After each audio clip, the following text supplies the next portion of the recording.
Yaorana, merci de nous retrouver sur TNTV pour votre journal. Je suis ravie de vous retrouver en ce début de semaine. Voici les titres de ce lundi 20 octobre.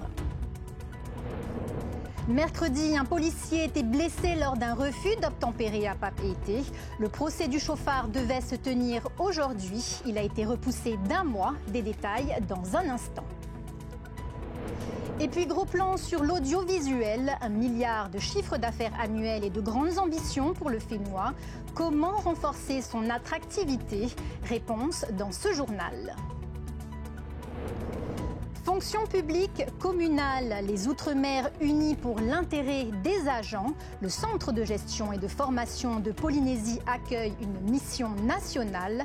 Notre invitée ce soir pour en parler, Denise Bleubar, présidente de l'Association des centres de gestion et de formation d'Outre-mer. Et enfin, notre page spéciale Hawaii-Kinui Va'a. Le team OPT rentre auréolé de sa victoire à la Molokai Hoe. Rimatara Va'a vise le top 10. Et Viriurari Mateo, rameur de Rurutu Hoe, nous racontera sa préparation avant la grande course.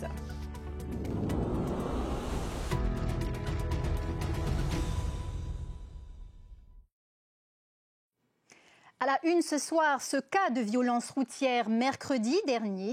Lors d'un contrôle sur le front de mer de Papeete, un policier est blessé par un conducteur qui refuse de s'arrêter. L'homme de 31 ans comparaissait aujourd'hui devant le tribunal. Il a quelques semaines de plus pour préparer sa défense. Le point sur cette affaire avec Sam Teinaure. Le policier blessé est venu assister au procès avec l'équipe qui l'accompagnait lors des faits. Selon les syndicats de police, les refus d'obtempérer et violences contre les agents sont de plus en plus fréquents et seraient liés à l'augmentation du trafic d'ice. Des courriers ont été adressés au ministère de l'Intérieur pour que la Polynésie ne soit pas affectée par les restrictions budgétaires envisagées par le gouvernement. Dans cette prévision de restrictions budgétaires, nous ce qu'on souhaite absolument, c'est que les moyens qui sont mis en dotation puissent être maintenus à minima, voire améliorés, et surtout pouvoir avoir des renforts en effectif, des renforts humains en effectif. Le tribunal a accepté la demande de renvoi formulée par le prévenu afin de disposer d'un délai pour préparer sa défense. Sa demande de placement sous contrôle judiciaire a été refusée au motif qu'il avait déjà bénéficié d'une libération conditionnelle et qu'il ne l'avait pas respectée. Le prévenu sera placé en détention provisoire jusqu'à la date de son procès. Il a déjà été condamné 11 fois, notamment pour conduite sans permis, trafic de stupéfiants, refus d'obtempérer, violence sur des fonctionnaires de police et délit de fuite. Tout cela en récidive. Il encourt 20 ans de prison. Et ce matin, nouveau refus d'obtempérer sur l'avenue Prince-Ineuil. Un homme de 26 ans sous l'emprise d'ice a pris la fuite au volant d'une voiture volée. À bord, sa compagne et leurs 2 enfants âgés de 7 mois et 1 an. Il a été arrêté un peu plus tard à Aroué par les agents de la DTPN. Autre actualité, le secteur audiovisuel se démène pour se renforcer. Plus d'une vingtaine d'entreprises, 250 professionnels et 1 milliard de chiffre d'affaires annuel déjà, mais une ambition, devenir un secteur clé de l'économie locale. Nicolas Pérez et Heimanu Manutei. Silence partout, moteur demandé. Ça tourne. Il y a longtemps que le Fénois n'avait pas accueilli un tel tournage. Annoncé par le gouvernement comme un possible fer de lance de l'économie locale, le secteur de l'audiovisuel se cherche un nouveau souffle. Aujourd'hui, le secteur de l'audiovisuel est en renaissance, on va dire, mais depuis, on va dire, cette année, avec la nouvelle loi que le pays a mis en place, c'est quelque chose qui va permettre de rebooster.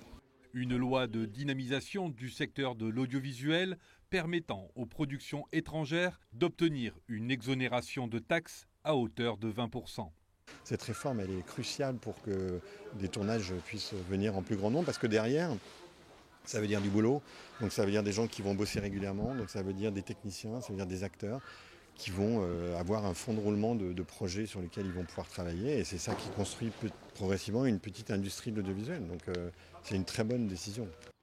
Pour cette série qui sera diffusée l'année prochaine sur le réseau France Télévisions, plus d'une quarantaine de techniciens et une dizaine d'acteurs locaux ont été embauchés. Preuve de la qualité des compétences locales. On est très majoritaire sur le tournage et nous, c'est ce qu'on recherche tout le temps.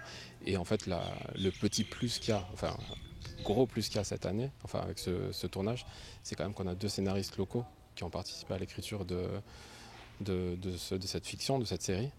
Et ça, c'est vraiment ce qui nous motive cette fois, quoi. Parmi ces scénaristes locaux, Tohari, autodidacte, il représente un espoir pour la filière. Il n'y a pas d'école en fait. La seule vraie école, c'est la passion. Et on apprend en lisant des bouquins, en lisant des livres. Et c'est vrai que du coup, là, c'est une vraie opportunité d'en mettre en application tout ce qu'on a appris par nous-mêmes en fait. Pour monter en compétences, la création de cursus et de formation semble inévitable.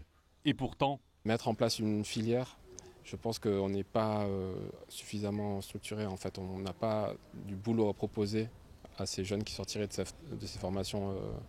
C'est pas assez sûr, quoi. En attendant, cette grosse production aura injecté en un seul mois près de 120 millions de francs dans l'économie locale.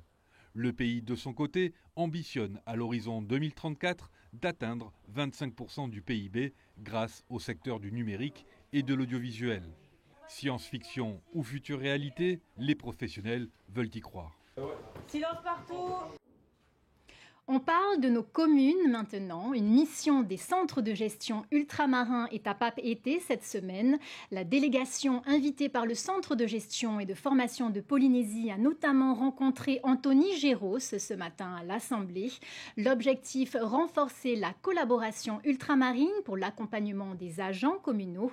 Avant d'en parler avec notre invité, écoutons les précisions de René Temiharo, le président du CGF, interrogé par Sophie Guébel. C'est un lieu d'échange et évidemment de faire découvrir ce que nous réalisons en Polynésie. Et c'est une belle découverte pour nos amis des DOM car nous, au niveau de la structure du centre de gestion en Polynésie, non simplement on gère le personnel dans sa carrière, mais on les forme, chose qu'ils ne font pas au niveau des DOM.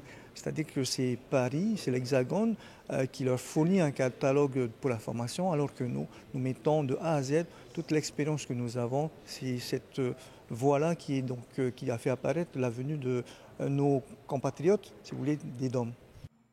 Nous recevons en plateau Madame Denise Bleubard, présidente du Centre de gestion de Guadeloupe et présidente de l'Association des centres de gestion et de formation d'outre-mer. Yaurana. Bonsoir, madame. Alors, quel est l'objectif principal de cette mission en Polynésie française ? Alors, nous avons décidé de répondre à l'appel de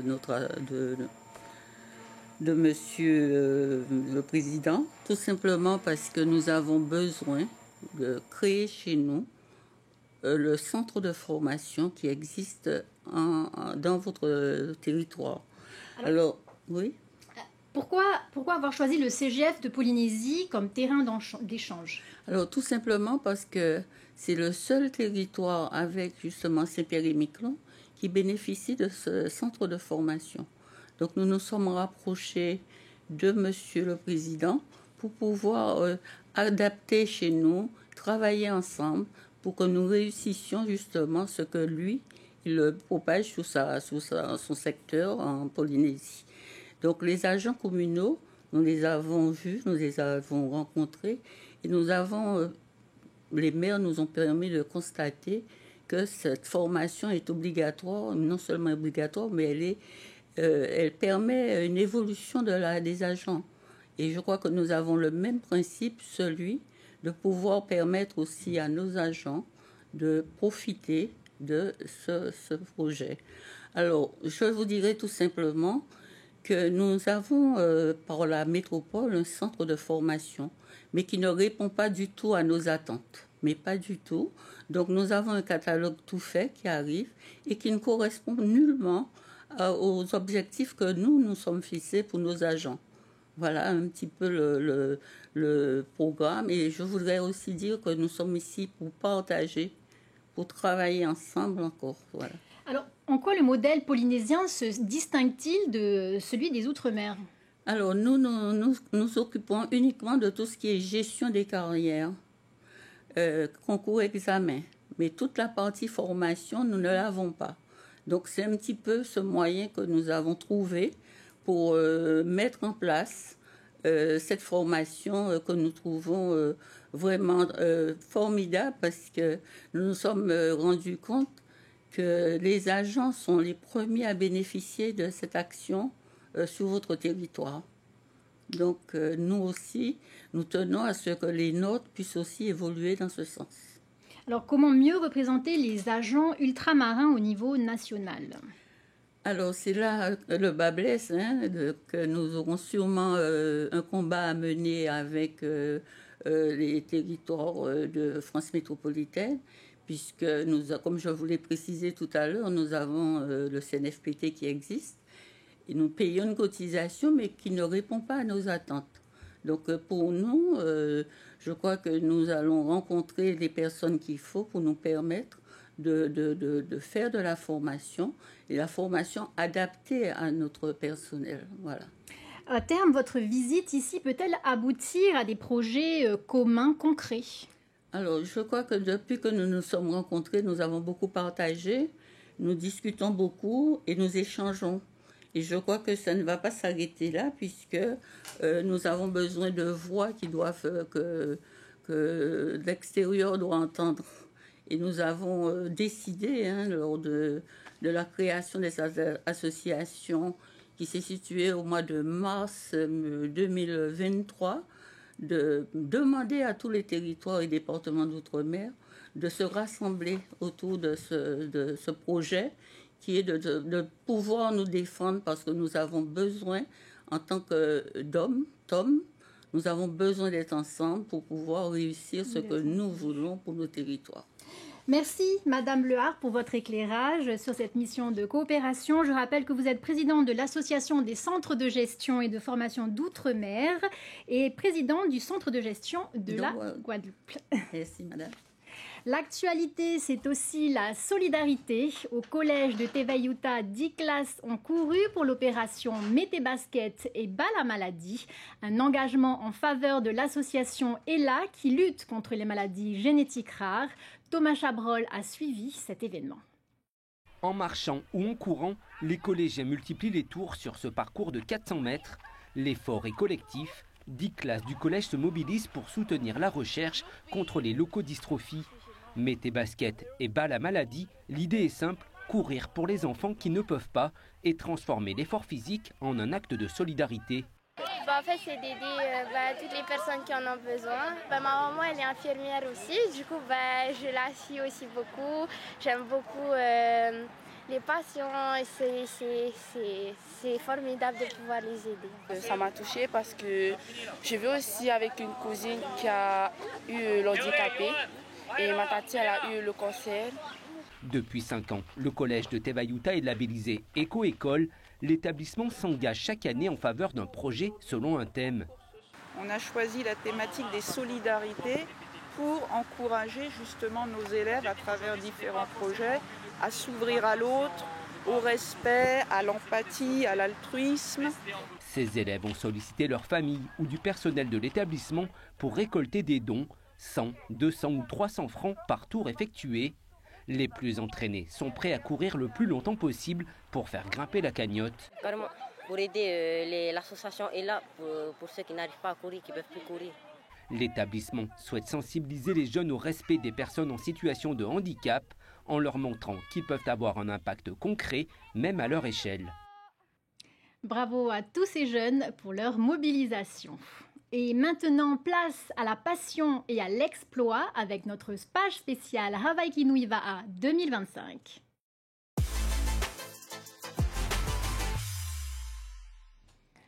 On ouvre notre page Hawaii Kinuiva'a avec le retour des champions de la team OPT. Les vainqueurs de la mythique Molokai Ho'e sont arrivés ce matin.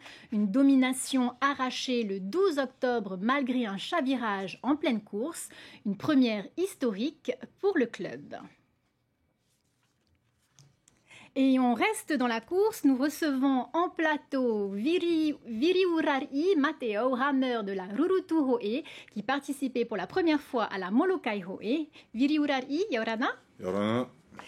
Alors, Rurutu Ho'e participait pour la première fois à la Molokai Ho'e, une traversée mythique. Quel est le bilan de cette première expérience? C'est plutôt un bilan positif, hein. Surtout quand on participe pour la première fois, hein. C'est plutôt positif. Hein. Quelles leçons retenez-vous de cette course qui pourrait justement être applicable pour la Hawaii Kinui Wa'a? Garder la connexion. Hein. Alors du coup, Hawaii Kinui Wa'a arrive très vite. Vous êtes en préparation, loin de votre île. Quels sont vos objectifs pour cette course? Pour la Hawaii Kinui, on a dit que déjà d'être dans le top 10, hein, ça sera déjà bien. Sinon, de bien terminer aussi la course, hein, c'est ce qu'on veut tous. Alors, vous passez directement de Molokai Ho'e à Huahine sans repasser par Rurutu.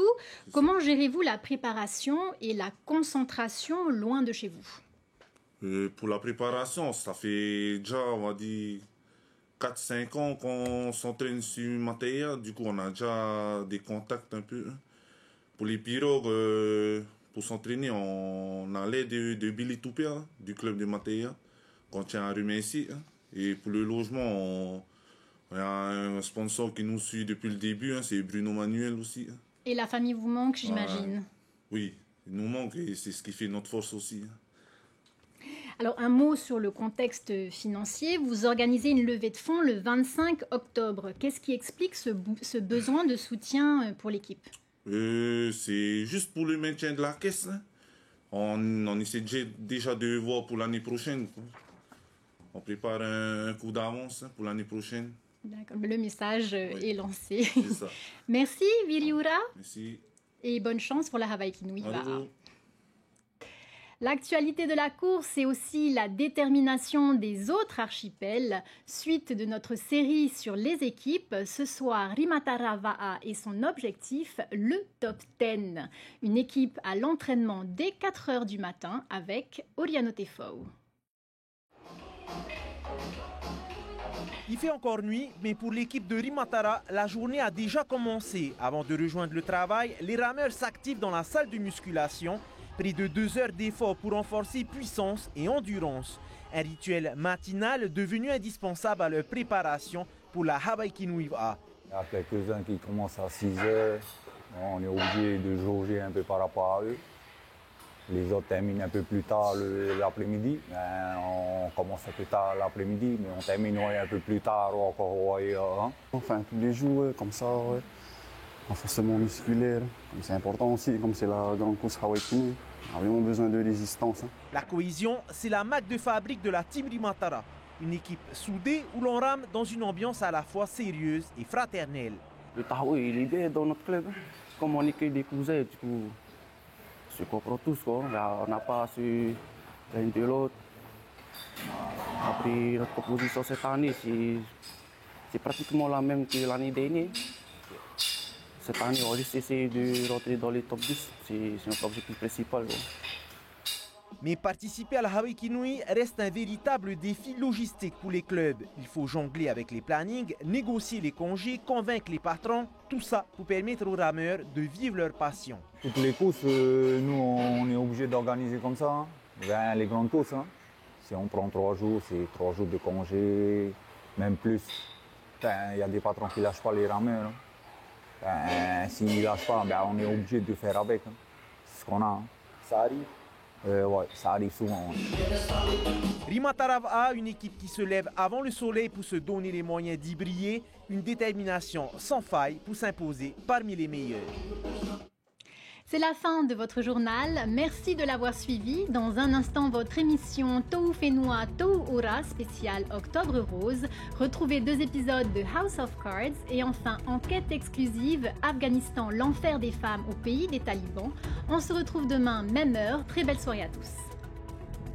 Retrouvez ce journal en replay sur notre site internet et notre application mobile TNTV.